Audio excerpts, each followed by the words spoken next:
temas. Bueno, ya estamos en contacto con Carlos Leiva. Carlos, muy buenos días. ¿Qué tal? ¿Cómo estás? Qué gusto oírte. Bueno, igualmente para mí, Bueno. Volvimos a incorporar los viernes a nuestro horario de siempre fuimos lunes y martes y ahora reincorporamos los viernes y la verdad que para nosotros es un gusto porque necesitábamos más tiempo, Carlos, y el tiempo se nos había comprimido tanto que nos imposibilitaba charlar con gente tan interesante como vos sobre temas tan acuciantes como los que vivimos en la Argentina, que no somos un país normal, y la promesa que nos hacen muchos dirigentes de ser un país normal no se cumple nunca. Así que claro que no. Así que bueno, vos sos un hombre con una enorme trayectoria y con el cual querríamos reflexionar sobre temas que asfixian a la Argentina. Uno de esos temas, yo creo que son un montón, pero yo iría de a uno y bueno, conforme el desarrollo que vayamos haciendo, vamos viendo. Pero el primero que está angustiando a la población argentina, a la mayoría de los jubilados, pensionados, a quienes tienen ingresos fijos, a los asalariados, que es la inflación. La inflación, es algo que lleva mucho tiempo, 60, 70 años desatándose un proceso inflacionario galopante. Los gobiernos que prometieron resolverla no lo resuelven y hoy nos encontramos con que hace pocos meses hubo un secretario de Comercio, Roberto Feletti, que iba como el gran contenedor de los precios. Lógicamente que todos sabemos que por el control de precios no se van a hacer milagros, y el hombre dice que, que ya controlar los precios no es asunto de él, sino que es asunto de la macroeconomía, cosa que todos compartimos, y que el diseño de esa macroeconomía le corresponde al Ministerio de Economía del señor Martín Guzmán, casi como el gran bonete. ¿Qué pensás vos de esta situación anómala donde hay inflación, pero los funcionarios públicos tampoco atinan a decirnos cómo vamos a afrontar este desafío de detenerla? Mira, no hay demasiada duda que la forma en que está armado este equipo de gobierno en general es un fallido. Ya está. Son un grupo de personas que no están entrenadas ni calificadas, ninguna de ellas, para ejercer las funciones que ejercen. De eso creo que si alguien tenía una duda cuando empezaron, después de 2 años y pico, no va a ser la primera vez que le pasa a la Argentina. Pero en este caso, es casi te diría, un problema genético, en el sentido de que juntan gente que no se quiere, que piensa distinto, que no tiene el mismo ánimo, ni la misma comprensión de los fenómenos, ni tampoco los mismos propósitos finales. Con lo cual, solamente un grupo de genios podría hacer cosas razonablemente bien en esas condiciones. Vos me hablas de la inflación, que es un gravísimo problema, pero como bien sabes vos, detrás de la inflación hay un montón de problemas. Déjame que te cuente uno. A ver. Cuando Cristina retoma las acciones del 51% de YPF y procede a la expropiación, después si querés hablamos del detalle del negocio implícito en todo esto, pero la razón que alude es que YPF, el Repsol de ese momento, tenía asignada una gran cantidad de áreas en Vaca Muerta, y que Vaca Muerta era realmente un reservorio, que lo es, extraordinario, de shale gas y de petróleo, fundamentalmente de shale gas.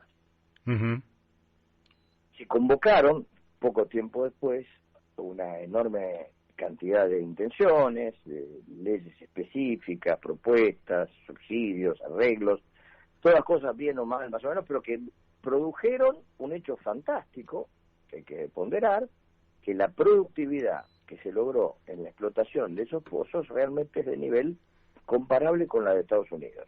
Una noticia muy importante. Ya lo creo. Los que te tapas, no. Pero ¿sabes qué? Desde entonces había que poner un caño, una obra civil. Sí. Construir un caño para poder sacar el gas. porque los caños que habían, si ibas a producir esa cantidad de gas, no te alcanzaban.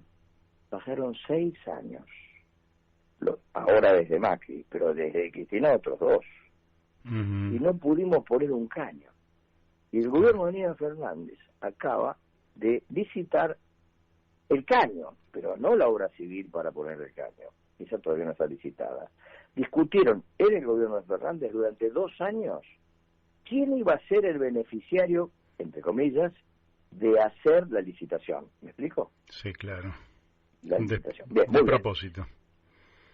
Bueno, pero ¿sabes qué? Vos me preguntás por la inflación, y acá te doy un dato. Los precios de la energía van a subir como consecuencia, independientemente de la guerra de Ucrania. Independiente, porque vos consumís cada vez más gas.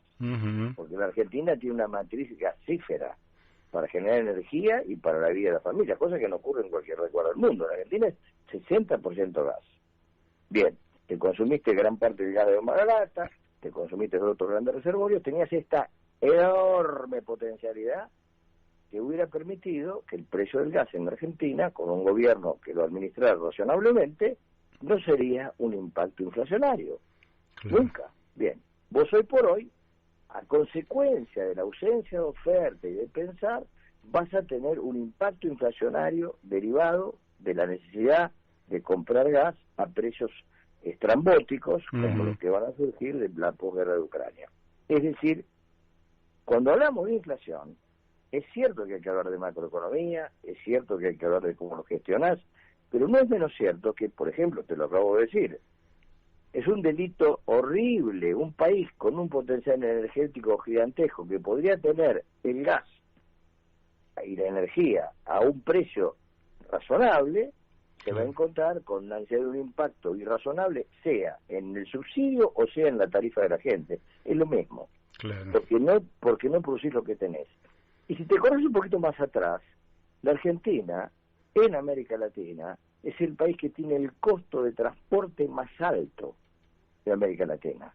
¿Por qué? No solo por el combustible, sino por el sistema de transporte que de hecho adoptamos, que es el camión. Claro. Es una locura absoluta y total. Cuando vos tenías un sistema ferroviario que lo destruiste expresamente, sí. Lo cual te encarece y te genera impactos inflacionarios continuos. ¿Qué te quiero decir con esto? Que la inflación es un gravísimo problema, pero detrás de ella hay un gravísimo problema de productividad de la gestión pública, que no adopta las decisiones de los campos que hacen que el promedio de productividad de la sociedad sea creciente. Detrás de la inflación está el descenso continuado de la productividad de la economía argentina. Así es. Por supuesto, se suma a eso un montón de cosas, la distribución, la lucha por la distribución.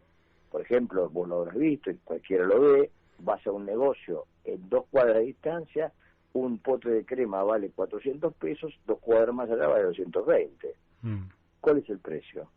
La inflación de la Argentina ha generado la indeterminación del sistema de precios. También eso es cierto. Sí.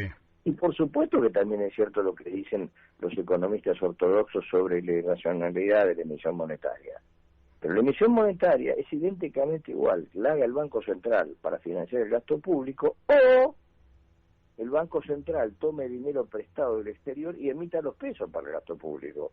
Porque ambas dos medidas son de emisión. El problema está en que vos tenés un déficit fiscal enorme. ¿Y por qué lo tenés? Bueno, hay varias razones. Por ejemplo, tenés más de 1,5 millones de personas con una jubilación que no aportaron y no son menesterosos, porque no se estableció esa condición. Son gente que no trabajó porque no tuvo nunca necesidad de trabajar. La mujer del abogado, la dueña de un campo, es así. Y eso te lleva miles de millones de pesos que se emiten para pagarlo. O tenés 1 millón adicional, inexplicable, de jubilados por discapacidad, administrados por la política. ¿Por qué te hago este listado? Porque estamos encerrados en la lucha para lograr estabilizar la economía. Y nos negamos a mirar adentro de los hechos para ver cómo podemos producir la disminución real y objetiva del gasto público innecesario esos pagos de transferencia, o, por ejemplo, nos acabamos de enterar hoy en el día que el Congreso de la Nación, aparte de los funcionarios políticos, tiene 10.000 empleados. Sí. El Congreso de la Nación tiene 10.000 personas trabajando. Explícame qué hacen, no lo sé. Es imposible que hagan algo. No hay manera que me expliques qué hacen, puedan hacer algo. Sí, es imposible. No, es inexplicable. No pueden hacer nada. Es más, hay lugares en el interior, y vos lo sabés bien, donde si todos los empleados van a trabajar no hay lugar. Así es. ¿Por qué es eso? Bueno, esa es la consecuencia de la falta de creación de empleo productivo. Público o privado, pero productivo. Es decir, que alguien que genera el sustento. ¿Cómo no va a ser inflacionario eso? Entonces, ¿dónde está el origen de esta mal? Vos decías de tantos años. Sí, claro. Yo te diría que es cierto, la Argentina tenía una inflación. Mira, en el periodo, ponele 40-75, la tasa media de inflación fue del 25%, 23, 24%, altísima. Sí. Pero era el doble de la tasa promedio de inflación del mundo. Guarda. Claro. El mundo es inflacionario. ¿Por qué era inflacionario el mundo? Bueno, porque como es obvio, Mario, el estado de bienestar en el mundo, cuando se instaló y que generó los 30 años gloriosos mejores del sistema capitalista, estuvieron acompañados de un crecimiento del Estado, que en todos los casos desbordó. Pero ese crecimiento del Estado llevó en todos los casos a esa pérdida de monitoreo de la estricta ortodoxia que llevó a la presión macroeconómica de la inflación. Y además al continuo cambio de la composición de la canasta de consumo que te llevaba a terminar en nuevos precios. Por ejemplo, yo estando en el Ministerio de Economía, cuando era un joven que hacía carrera en el Ministerio como funcionario, el índice de precios tenía medias de muselina. ¿Vos ni te acordás de la media de muselina? No. O barra de hielo. Claro. Todo eso desapareció. Y no necesariamente en el primer impacto vos tenés una caída de precios. Entonces, hay un enjambre A ver, lo que quiero decir que hay muchas cosas. Ahora, en la Argentina, además, hay una cultura de inflación. Una suerte de pegajosidad de los precios que hace que continuamente tengas reclamos para no ver tu pérdida que la ves venir porque tenés un pronóstico inflacionario. Somos una sociedad que ve permanentemente en las nubes que va a llover precios, y entonces se pone el paraguas o el impermeable para protegerse de eso. Claro. Una sociedad acostumbrada a eso, aunque salga el sol. Entonces, no es un problema tan fácil. Que el grupo humano que está hoy es absolutamente inepto, no hay ninguna duda, pero para todo. Vos pensás que tenés un presidente que es alguien que nunca quiso serlo.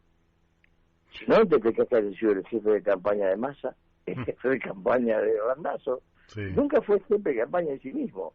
Se encontró con la presidencia que no quería, con buen criterio. Sabía que no podía. Sabía. Se lo regalaron. Sabía, pero aceptó, y hoy sí, tenemos los resultados. Y sí, claro. Ahora, escúchame, dado que vos hablas de equipos, aunque quedó pendiente lo de YPF, que habías dicho, pero dado que hablas de equipos, aquí se hizo un loteo del Estado entre los grupos que lograron constituir el Frente de Todos. ¿No hay peor manera de armar un equipo que loteando? Porque eso carecen de coherencia y de identidad como para trabajar en conjunto. Mira, yo no entiendo nada de fútbol, pero supongo que en los equipos hay equipos que patean con la derecha y tipos que patean con la izquierda. Sí. A nadie se le ocurriría poner todos tipos que patean con la izquierda en un equipo, porque se supone que toda la cancha estaría inclinada hacia su lado. Sí, claro. No sé, es ridículo. Eso, no tener la armonización de un equipo. Aparte, el entrenamiento previo, la discusión previa.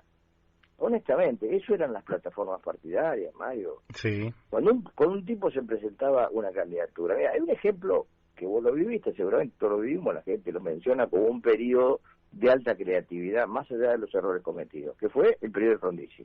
Sí. Un periodo de alta creatividad.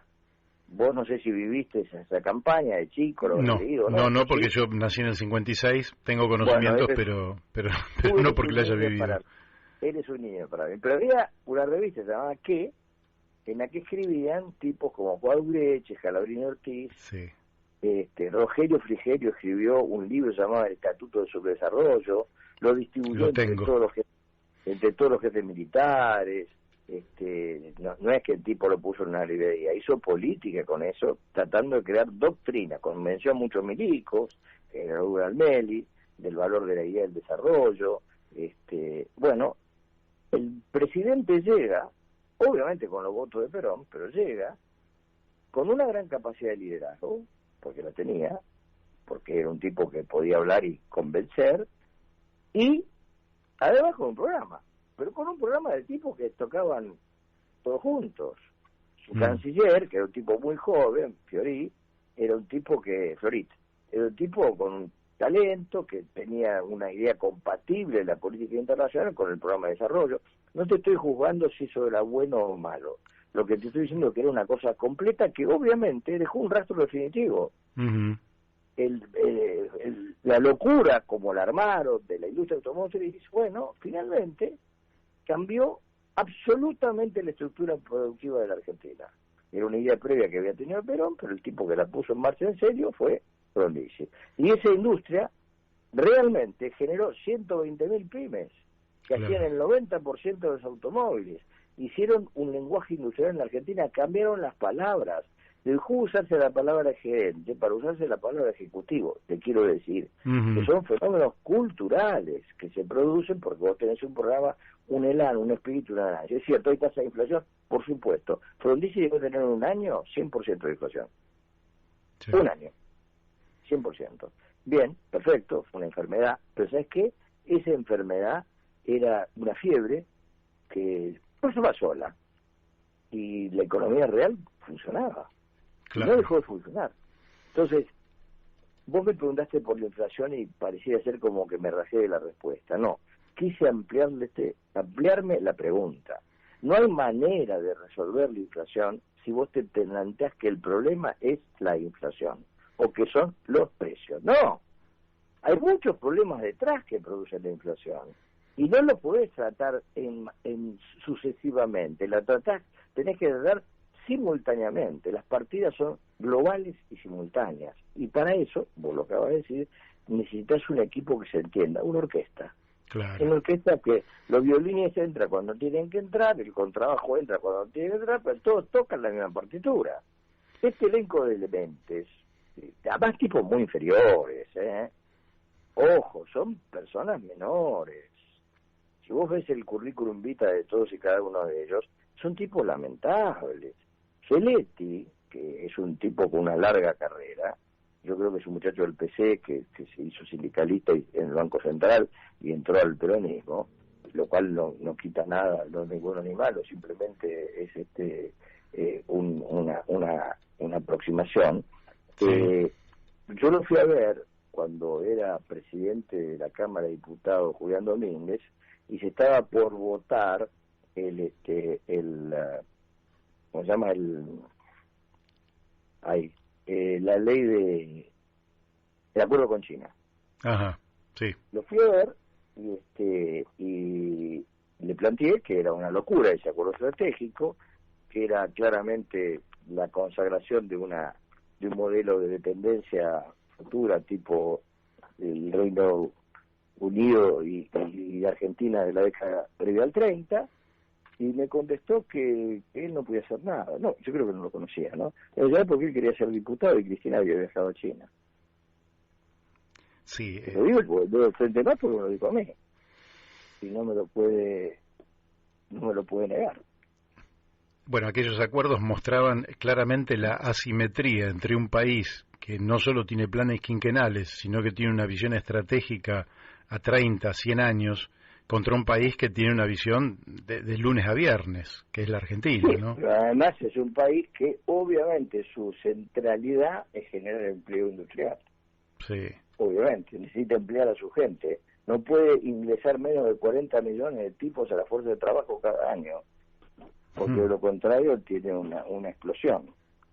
Claro, sí, sí. Es así. Entonces ese país contigo es incompatible, porque busca materia prima y vos lo que necesitas como país es integrarte productivamente. De ahí el saldo negativo de la balanza comercial con China, que es mega.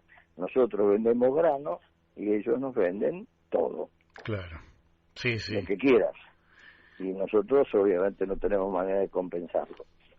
Ahora estas cosas, si vos hablás, que yo, con cualquier dirigente político, con cualquier economista, tienen noción de esto. Sin embargo, da la impresión de que estos temas, que en definitiva no los resolvés de un día para el otro, porque necesitas tiempo, pero no se abordan estos temas. Yo lo que siento es, porque por otro lado, vos decís que hoy voy a hablar con gente también de la oposición a este gobierno, pero uno tampoco ve por ese lado un conjunto de ideas, un paquete de ideas que vos decís, con esto la Argentina sale adelante. Muy por el contrario, un diputado plantea para parar la inflación un proyecto de dolarización y el presidente del partido de ese diputado dice que eso es una payasada. Bueno, eso veo que es una payasada, pero sí. Pero digamos, bueno, por lo menos es saludable que alguien diga que es una payasada. Sí. Pero sí, Mario, no, oíme, el drama de la Argentina es que es un país que no tiene una estructura de pensamiento. La Argentina, todos los grandes procesos en los que la Argentina creció, y son muchos periodos de crecimiento, tuvieron siempre una Argentina pensada previa. Claro. Digamos, Perón es inexplicable sin Carlos Bunge, claro. Inexplicable sin Forja, sin un montón de tipos que habían pensado los problemas que se presentaban en la sociedad contemporánea y que dieron lugar luego a una suerte de estado de bienestar y de industrialización. Y eso sin duda, había un pensamiento previo. Los liderazgos solo son posibles a partir de la existencia de un pensamiento colectivo muy denso. El líder no inventa el programa, el líder es el resultado el líder positivo, me refiero naturalmente, sí, ¿no? Sí, sí. Es el resultado de una composición social, ideológica, política, que comprende lo que le pasa a una determinada país en un determinado momento. Y cuando vos repasás la historia argentina, te encontrás con eso, con una gran conciencia, gran, ampliada, diseñada, de cómo, para qué lado había que ir. Vos podés estar de acuerdo o no, pero lo que es real es que esos caminos dieron resultados. Es cierto. Argentina creció en algunos periodos de una manera extraordinaria, más que en otros. Insólitamente, aunque la gente no lo crea, los 30 años de mayor crecimiento per cápita son los que van de 1945 a 1974, históricamente, ¿no? Mucho más que per cápita, ¿no? En cambio, el crecimiento en el periodo Roca fue extraordinario, pero claro, la cantidad de gente que ingresaba era tal magnitud que el per cápita no te daba tanto. Porque bueno, era más que nada ampliación de recursos. Claro, extensivo. Ingreso de capitales, ingreso de gente, ampliación de la frontera agropecuaria, pero no productividad. El mayor productividad, el crecimiento, fue el periodo que maduró el proceso de industrialización que se inició en el 30. Y es así, objetivamente, porque había pensamiento acerca de eso. Había una gran comprensión. No en el peronismo solamente, ¿eh? Vos lees la declaración del radicalismo el movimiento intransigente, la de, ¿cómo se llamaba este dirigente sindical radical, bueno, no me acuerdo de su nombre, y bueno, tenés la misma factura, el mismo pensamiento, la Argentina caminaba por ahí. Moisés Levenson puede ser, exactamente, uno o Crisólogo Larralde. Sí, no, por supuesto, bueno, Oscar Allende mismo en aquellos años, tengo todavía gráficamente en mi cabeza una foto de Oscar Allende de la década de, sería en los años 52, 53, en una ventana diciendo el Estado es un agente del desarrollo, en fin, había una idea colectiva. Bueno, te digo simplemente para que te lo anotes porque es divertido. La plataforma del Partido Demócrata Conservador se llamaba Partido Demócrata de Junta Reorganizadora Nacional, que presidía un tipo que se llamaba Cormina Segura Mendocino. Sostenía para la reforma del 57, en la que vos sabés que el peronismo estuvo proscripto para poder votar, sostenía la necesidad, ahora sentate, de la participación de los trabajadores en las utilidades de las empresas. Propuesta del Partido Conservador. Otro tiempo histórico. Y claro, porque lo que pasa es que las culturas productivas tienen que ser compartidas. Cuando uno dice hay que buscar el consenso, no es solamente una juntada, sino convencernos de que este es el camino común y tener algunas distracciones, diferencias, pero que hay un tronco y un camino común. Y eso es lo que la Argentina no puede sentarte a hacerlo. ¿Sabes por qué, Mario? Porque nadie tiene una propuesta. Ahora, te pregunto por esto porque yo estoy sorprendido. Yo milito en política, vos algo me conocés, estuvimos con Pino Solanas desde el primer día, claro, con programas, confluimos con ideas muy similares. Yo venía del claro, Partido Socialista Auténtico, el Proyecto Sur, las mismas ideas, siempre lo pensamos en términos programáticos. Ahora, a mí me parece que hay grandes ausentes que es difícil de entender. Por ejemplo, el movimiento obrero no está produciendo un paquete de ideas que en realidad tiene estructura y tiene gente como para pensarlo. Desertó. Después, las universidades argentinas da la impresión de que no tienen el protagonismo que la inteligencia, la intelectualidad debería tener en este tiempo histórico. Bueno, mira, te dice hay algo doloroso, ¿no? Si vos agarrás el CONICET, sí, hoy por hoy, no importa si vos sos un investigador de primer nivel que va a tratar de indagar sobre X, una cosa relevante. La primera condición, el cupo.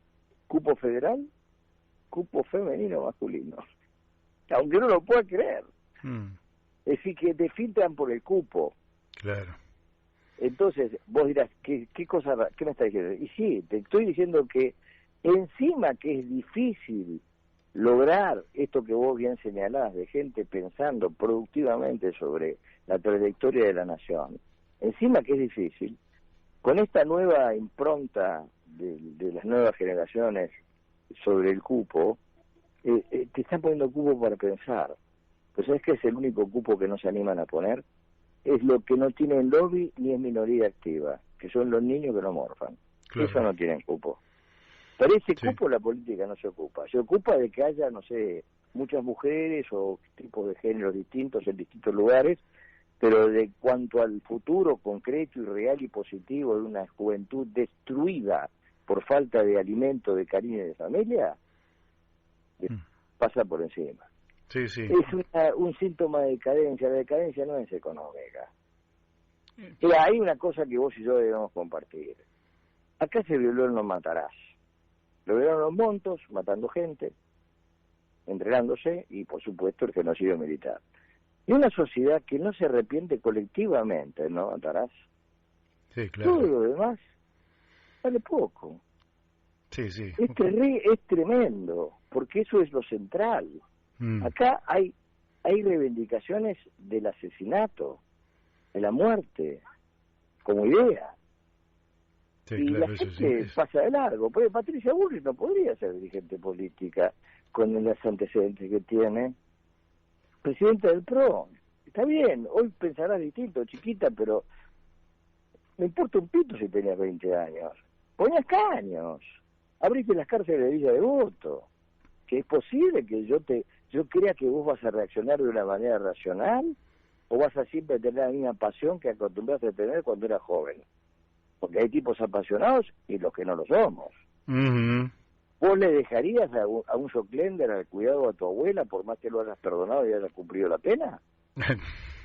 Obvio que no. Bueno, entonces, obvio que no. Y bueno, pero esta sociedad, con el olvido de algunas cosas, está dejando que tipos violentos, que lo fueron, aparezcan irresponsables en gran medida del atraso colectivo, porque en esos tiempos empezó el debate, Mario. Te acabo de decir que del 30 al 75 es la tasa de crecimiento más alta del PIB per cápita, con inflación, es verdad. Pero ¿sabes qué? Vos tenés inflación, pero si progresás, si la productividad aumenta, a pesar de la inflación podés vivir mejor. Sí, claro. Es lo que muestro lo que te acabo de decir. Sí, sí. Es una lástima, pero podés vivir mejor. Ahora, pero si vos vas para abajo, por más que haya estabilidad, tampoco vas a vivir mejor. Claro, ahora yo te pregunto porque uno puede también, lástima que me gustaría hablar un día 2 horas con vos, quizás un día lo logremos y bueno, sí. Pero te dejo sin almuerzo. Tengo 5 minutos, pero ahí me quedaron un montón de cosas, pero uno puede decir, bueno, está bien, este país se atrasó. Entonces uno dice, se pone a llorar o dice, qué conveniente, porque ahora podemos modernizarnos. Este país sabe que cada tanto tiempo, por ejemplo, dentro de 60 años, si las cosas siguieran igual, nosotros deberíamos tener 100 millones de habitantes, que era el sueño del siglo XIX, ¿no? Llegar a 100 millones.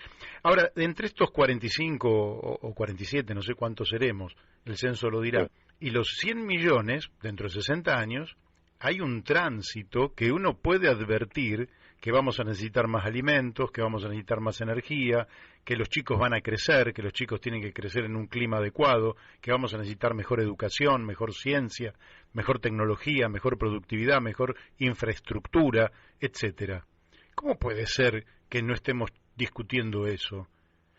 Y ayer ni te cuento, porque me pasé 2 horas escuchando el debate sobre el tema del Consejo de la Magistratura y me da vergüenza ajena que el Senado de la Nación discuta en los términos que lo hizo ayer, que es una vergüenza nacional, pero no me quiero meter en ese tema. Sí, bueno, comparto que la vergüenza nos asiste todo el tiempo, ¿no? Pero mientras vos hablabas, y te hago esta referencia porque creo que hubo gente que la tenía clara hace muchos años y que alertaba de los errores por cometer. En 1876, Vicente Fidel López, que bien sabés quién era, diputado nacional en aquellos tiempos, advertía claramente, señores, este protagonismo de la ciudad de Buenos Aires, el puerto que comercia, está vaciando nuestro interior. Y los pueblos grandes, y citaba un tal Clark, un economista americano, se hacen si logran distribuir grandes ciudades alrededor de todo el país. Claro. ¿No? Promovía el primer desbalance argentino, que es el desbalance demográfico. Correcto. Porque estos 100 millones de habitantes, si no ocupamos el territorio, son 100 millones de problemas adicionales. Así es, es, teniendo un desierto como lo planteaba Alberdi.